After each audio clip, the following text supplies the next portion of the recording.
Salut, c'est Antonin sur Zen à la maison. Je vous retrouve aujourd'hui pour un podcast sur la psychogénéalogie, le numéro 2 de cette série, où aujourd'hui je vais vous parler de l'arbre généalogique et de son importance. Mais en attendant, si vous êtes nouveau sur la chaîne, je vous invite à vous abonner, à mettre un pouce en dessous de cette vidéo, ça aide au référencement et à la communauté d'avoir cette vidéo en suggestion. Et puis si vous ne l'avez toujours pas fait, je vous invite aussi à télécharger votre prière et votre protocole gratuit pour apprendre à couper le feu. Et pour ceux qui veulent aller plus loin directement, allez sur le lien de la formation que j'ai créée. Devenez un coupeur de feu efficace. Mais tout de suite, on passe au podcast. Vous savez, quand on parle d'arbre généalogique et qu'on nous montre un arbre généalogique, on se situe tout de suite au niveau de la base de l'arbre. Et puis on va remonter le tronc et puis les branches, et on va trouver dans les branches, on va trouver nos oncles, nos tantes, les grands-parents, etc., etc. Et ça, c'est une méthode en fait qui est très généralisée quand on nous demande de faire un arbre généalogique. Je vois même mes enfants quand ils sont à l'école et qu'on leur demande de faire un arbre généalogique, on nous demande des photos, etc. Et ils vont préparer cet arbre. Et on voit les enfants qui se mettent à la base, au niveau du sol, parce qu'on a tendance à aller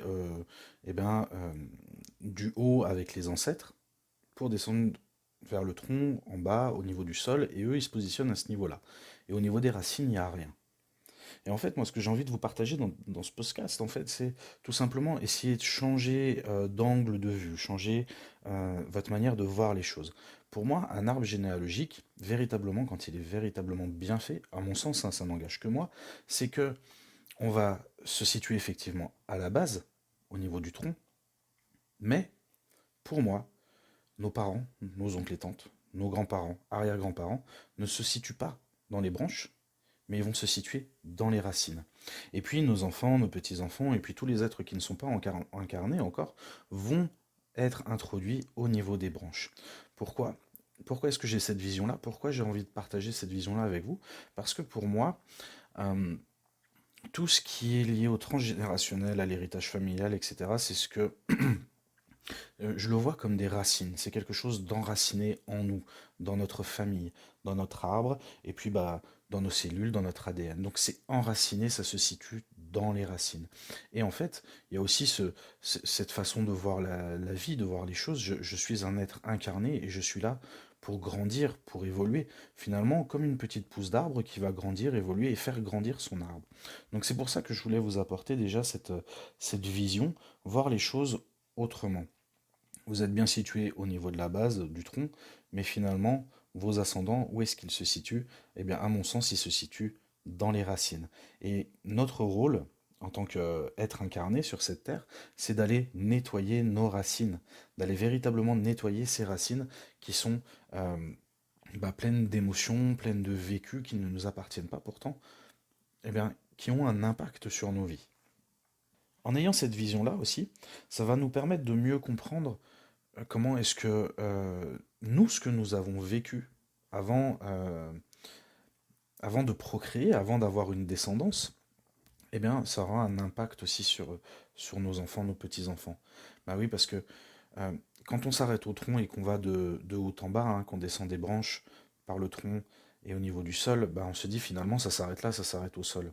Mais non, en fait quand vous le prenez à l'inverse, quand vous prenez vos ancêtres qui sont dans les racines, bien ancrés dans la terre, qui ont déjà fait ce passage euh, sur la terre et que ça remonte au fur et à mesure jusqu'à vous, et bien là vous vous rendez compte que ça ne s'arrête pas au sol. La petite pousse d'arbre que vous êtes va continuer de grandir, va procréer, va avoir des enfants, des petits-enfants, etc. Et ça va continuer de pousser. Et donc tout ce que vous vivez dans votre incarnation, eh bien ça aura un impact. Ben oui, si un arbre euh, est planté au mauvais endroit, s'il n'y a pas de source d'eau, s'il y a trop de soleil, etc., eh bien l'arbre va pas donner de fruits. Ben là c'est pareil, voyez ça de la même manière en fait. Si vous ne nourrissez pas votre arbre correctement, si vous n'enlevez pas, je sais pas, le lierre qui a dessus, j'utilise cette image, le lierre c'est des émotions négatives qui ne vous appartiennent pas par exemple, et ben ça va affaiblir votre arbre, donc ça va forcément affaiblir votre descendance. Voilà pourquoi je voulais vous apporter cette vision dans ce podcast parce que, à mon sens, c'est super, super, super important de voir les choses euh, d'une autre manière, avec un autre angle. Maintenant, si vous voulez commencer un travail transgénérationnel, un travail de psychogénéalogie sur vous-même, hein, parce que la base déjà c'est de travailler sur soi, eh bien c'est de constituer cet arbre. Vous partez des racines, vous essayez de remonter le plus loin possible dans votre lignée, que ce soit du côté paternel ou du côté maternel. Alors je sais que pour certaines personnes ça va être compliqué, parce que voilà, il y a des adoptions, parce que j'ai jamais connu mes parents, ou parce que du côté de ma mère c'est trop compliqué, etc. On a toujours les possibilités d'aller chercher des informations, surtout aujourd'hui avec Internet, il y a plein de sites qui sont spécialisés là-dedans. Alors il y en a des payants, il y en a des gratuits, là n'est pas le problème, mais ce qu'il faut comprendre, c'est que plus vous aurez d'informations sur vos ancêtres, plus ça vous permettra d'aller nettoyer votre arbre, et pour le bien de vos ascendants, pour votre bien et pour le bien de votre descendance. Donc la première étape, à mon sens, c'est d'aller construire cet arbre généalogique et surtout le construire dans le bon sens. La seconde étape, c'est d'aller auprès des personnes que vous connaissez déjà, sans aller les voir, mais déjà aller se projeter vers elles et de regarder leur comportement, de regarder leur vécu, ce qu'elles ont traversé, comment elles sont, est-ce qu'elles sont en couple, est-ce qu'elles ont des enfants, au niveau du travail, comment ça se passe, au niveau de la santé, comment ça se passe. Et d'aller faire en fait finalement cette petite enquête. Vous allez faire le détective au sein de votre famille, alors sans faire preuve de curiosité mal placée, mais vraiment, vous avez un but vous avez un but qui est bon, qui est éthique, c'est pour le bien de tout le monde finalement. Donc vous allez faire cette enquête. Voilà, travail, famille, santé, s'il y a des blocages récurrents, etc. Vous allez lister tout ça pour chaque personne qu'il y a dans votre entourage, donc les parents, les grands-parents, les frères et sœurs, les cousins, cousines, les oncles et tantes.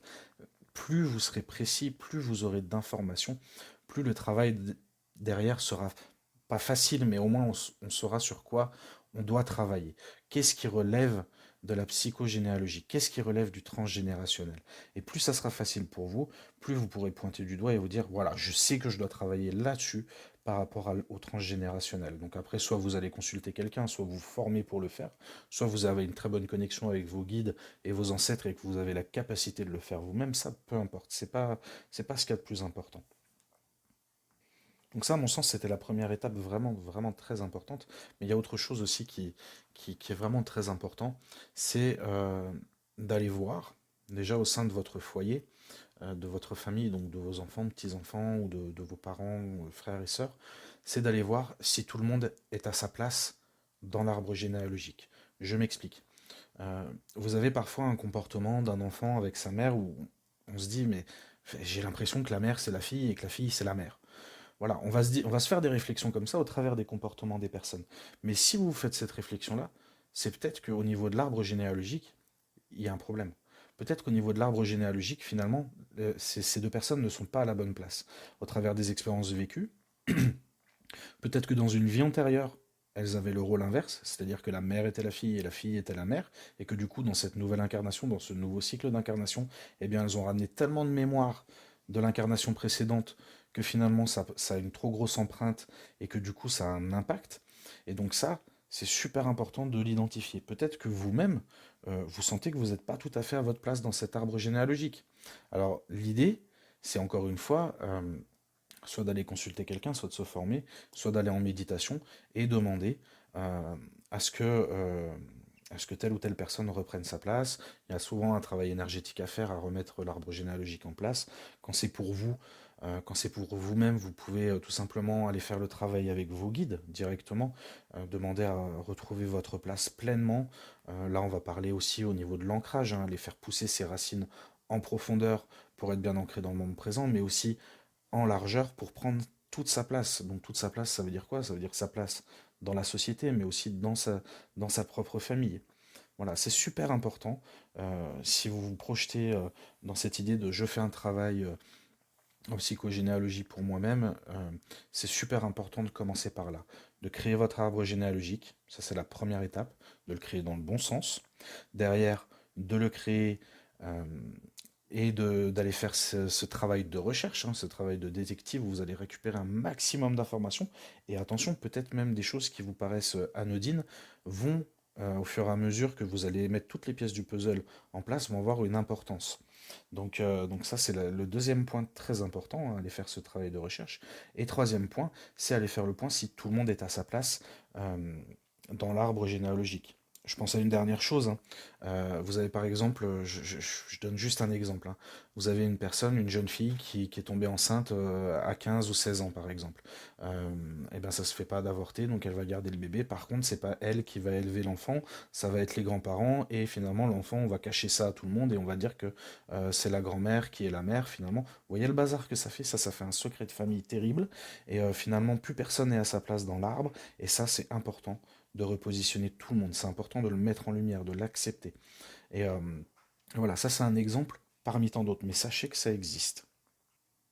Donc voilà, c'est tout pour ce podcast. Je voulais vous parler de l'arbre généalogique, c'est super important. Pour moi, c'est la base de tout. Donc voilà, c'était important pour moi de vous partager ces quelques connaissances, ces quelques techniques. Maintenant, je vous laisse en description si vous voulez aller plus loin pour vous former, euh, si vous êtes thérapeute ou autre, comme ça vous pourrez apprendre à faire ce travail directement. Vous irez plus en profondeur, vous avez plein de modules. Je vous laisse le lien de la formation en psychogénéalogie. Sachez qu'une fois que vous avez terminé la formation, vous avez des tests à passer et que derrière vous pouvez être certifié même. Donc voilà, je vous laisse tout ça en description et je vous retrouve dans un prochain podcast pour la psychogénéalogie. Ciao ciao.